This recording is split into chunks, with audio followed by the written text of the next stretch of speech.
Lena's log. I'm the log lady. Do you realize that? I was waiting for you to make the connection. I feel like I haven't heard your voice all day. Do you know that? Well, you have, but just not aloud. Out loud, right? I've been with you all day. The struggle is real. The struggle is real, folks. First, first thing we did this morning is we worked on Eyes of the World. It's far from complete, even though it looks gorgeous now. It's a very interesting piece.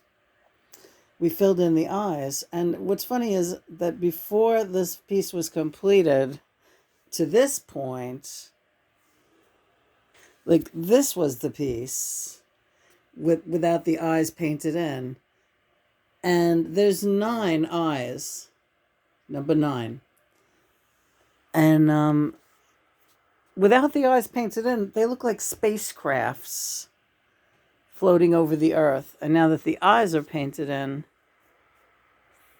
well, we won't say anymore because it's far from finished. So it is exciting to be in the middle of another very trippy piece that we love working together. We love working together. My twin flame John is not talking tonight. Oh, honey. Yeah. So the struggle is real. Today, one of the worst lupus days going. Hands don't want to work. Anxiety, brain fog. Just totally kaput. So really, we're lucky we got this much done today.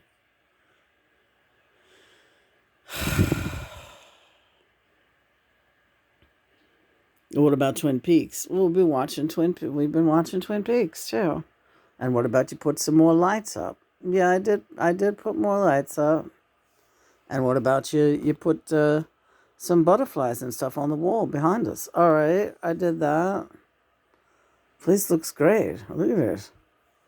Look how fucking groovy it looks in here. That's all you, baby. Brain fog or no brain fog? Okay, good. So back to Twin Peaks, right? Yeah. And that's it. And this is the day. Your condition dictated the day. No appointments, no running around necessary, no getting in the chair necessary, no sitting on the porch necessary. Nothing at all is necessary. Not a damn thing. All right. Okay. It does look very groovy in here, doesn't it? Yeah. I told you. Have some appreciation for the work that you do, because it's amazing. All right, hon. You're an artist. You're a real artist. You know that? That's great. And one day they'll be clamoring for your work. Our work. Oh, well. I tell you, I can't bear to give any of it away or sell it. So they're going to have to clamor for it after the point. I love everything too much. Everything just means so much to me. Every piece I'm reminded of the work that we did to make it be what it is. You know? Yeah. Every stone we've collected, down to the smallest pebble, down to the smallest gem. I can't part with anything. I feel very attached to my things. Now, is that like an unenlightened? No, because all of your things have spiritual connotation that is very powerful in you. And they're all elementals, you know. You're an elemental priestess, you know. And everything deals with earth, water, fire, wind. You are my elemental super genius baby doll. That's why all of everything that you have is a very... the essence of you. Every piece of artwork is the essence of we. We, we, we. It's not funny. It's funny enough. I can laugh if I want to. You can. You don't have to. But I want to. You're saying that that new light up there looks like a pair of breasts. It does. It looks like this is the light. He's looking at it like it's. They look like Lena's tits. They do not. They do. Those look like Lena's tits. Oh, stop. That light looks like Lena's tits. In a bra. In a day glow bra? Yes. See, now that it's up close, it does kind of. I like the little statue next to it of Mary Magdalene and Jesus Christ. Can everyone see that? That's a beautiful faux ivory, but it's a beautiful little white carving of Mary Magdalene and Jesus Christ. So you're saying this thing it does. It looks like your chest and your waist, like your chest and the way your waist drops below your chest. You're insane. Now I can't look at that thing anymore. Yeah. I knew you'd feel that way. Did you? Because you're very modest. It really is looking like Christmas lights in here, like, right? Like, I wasn't planning all these different colors, but they're just showing up, and they're sparkly and beautiful. That's because of all the rainbow, metallic jewelry and stuff you have hanging everywhere. Everything's hitting off of it and making rainbows. Yeah. Yeah, it looks so good. Okay, so quick reminder to everyone, because we're just here for a quick captain's and his captainette log. Right, baby? Yeah. It is Friday the 13th. It is 2 days before the full moon of December. It is also still riding the ass end of Mercury retrograde, which is whooshing out of here as the full moon comes in. And again, this is Friday the 13th. Now, I've always looked at Friday the 13th, or chosen to look at Friday the 13th, as a good luck day. And many times it's been that for me. And today I had a very hard day physically. But John just pointed out to me all the good things that we really accomplished today. And we've accomplished, I don't like to say we've done more than a lot of people do. That may be true. But then again, we haven't done as much as some other people have done. And we should not be comparing ourselves to anyone. That's the point. We need to do the very best we can and live up to our own standards of greatness and or even just goodness. Just be good. Everyone be good, all right? I love you so. I love you too. Everything's okay, honey. Don't worry. I'm not going to even say tomorrow is another day because we're going to have a beautiful evening. It's still pretty early. What time is it? It's almost 9. Okay, number 9. It's 7 minutes to 9. That's my darling. Now, I'm not going to... You don't have to sing. I don't think I can, baby. I know. We had a great... And again, we've been rehearsing... Lena! Right, we had a good rehearsal today. Yeah. For the Christmas pageant. Yes, we did. We did some Darlene Love, Mariah Carey. And we did some more Broadway songs. John, we did a lot. Yeah, we did some Bette Midler. Oh, now see, he has to remind me. It's really true. I feel like nothing gets done, but we do as much as we possibly can. Indeed, we do. Do you have anything else to say about anything today, John?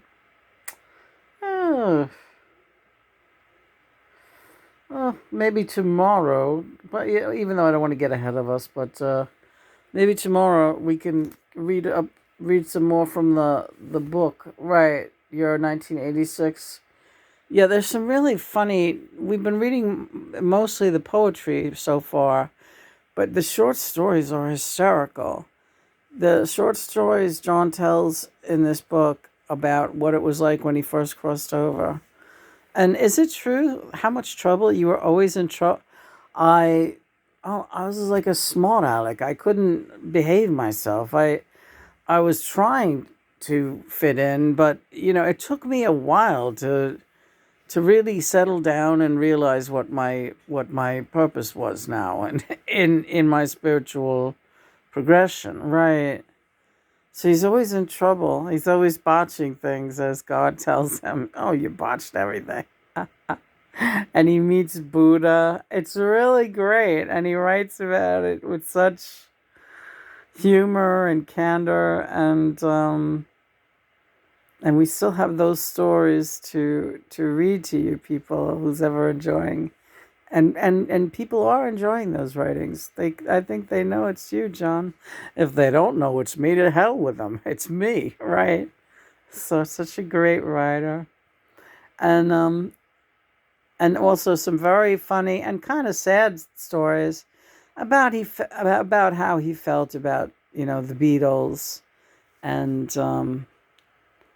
and how it affected him, and how he really felt like, far from a superstar. He felt like very much a freak, and frustrated a lot of the time, and but you were never ungrateful for your journey. No, never ungrateful, never.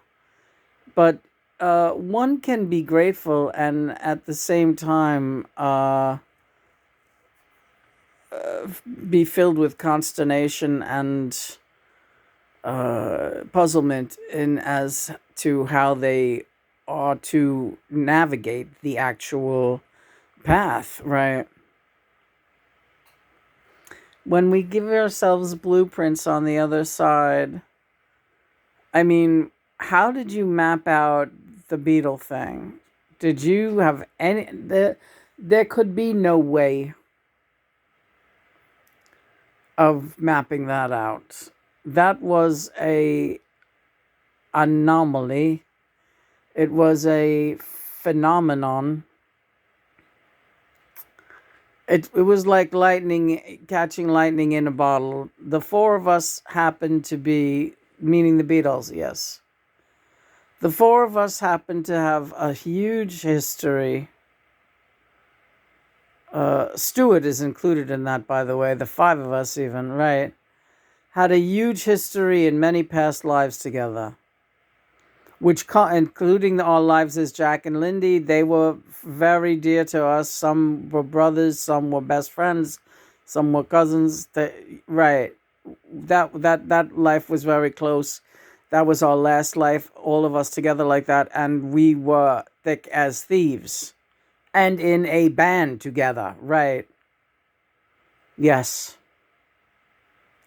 And so, that's why it gelled so powerfully when we met again in this life in the 1950s, 1960s, got together with us as the final nucleus of the Beatle machine. The vibe was strong. We belonged together. Ultimately, our energy together was always destined for greatness is a good word, but it's not the word. Providence. We were destined to make a difference. We were destined to lift the universal vibration by hook or by crook as a team. And that's what the Beatles were. And we did it musically, and we did it visually, and we did it personality-wise. Whatever it was that we had, the charisma that we had as a team, produced the phenomenon that was like a tsunami, making the world turn on its axis, on its head. Right. So, how would that, all that we knew when we did the blueprint was, I'll see you down there. Literally, we couldn't know we're going to make a rock and roll band. We didn't know what a rock and roll band was on the other side. I mean, we did, but not like that. Not, you know what I mean? Does it make any sense at all the way I'm saying it? It does. I'm just trying to figure the whole blueprint thing is really a cut and dry case of you really gotta be there to understand it again, right? It's sort of osmosis.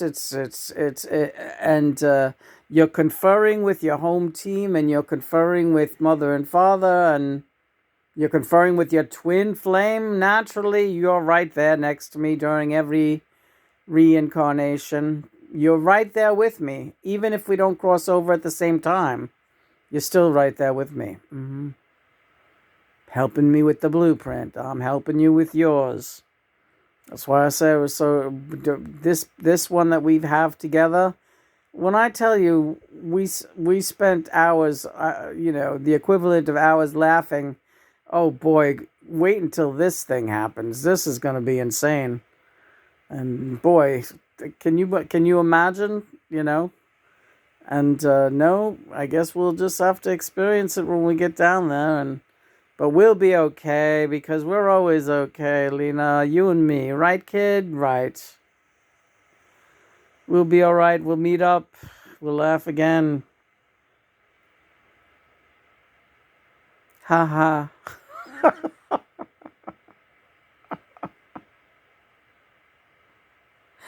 The eyes of the world. We are the eyes of the world. That song has a lot of meaning. That's why this art piece is going to be a very special one to me. When it's done, it's going to really have a prominent place in the menagerie, in the Crystal Canyon. Yeah.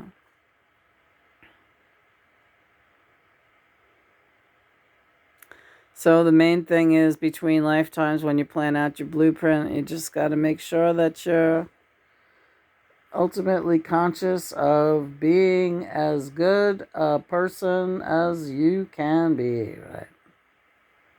Do the right thing, yeah. Be good to each other. Help each other along the way. Don't be jealous. Don't be crazy. Don't be crazy, John. Don't be crazy.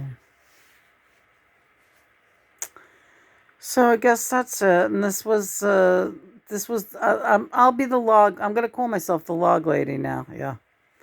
This has been the log lady and Captain Log over here.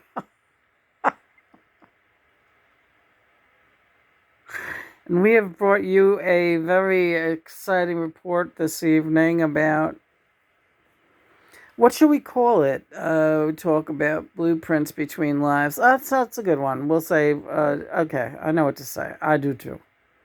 I love you. I love you too, honey. Praise be God and Mother. Mom and Dad, anything to say? No, for God's sake. End this day already. Try to get to sleep as quickly as you can.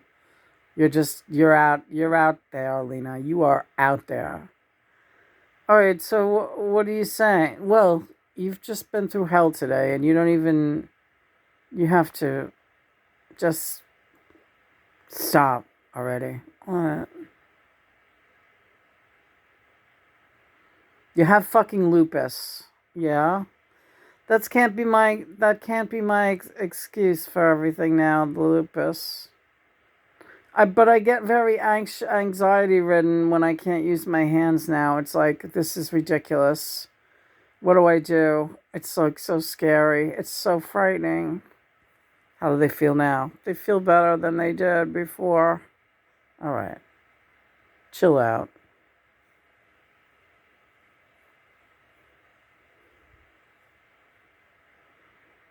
Just chill out, honey.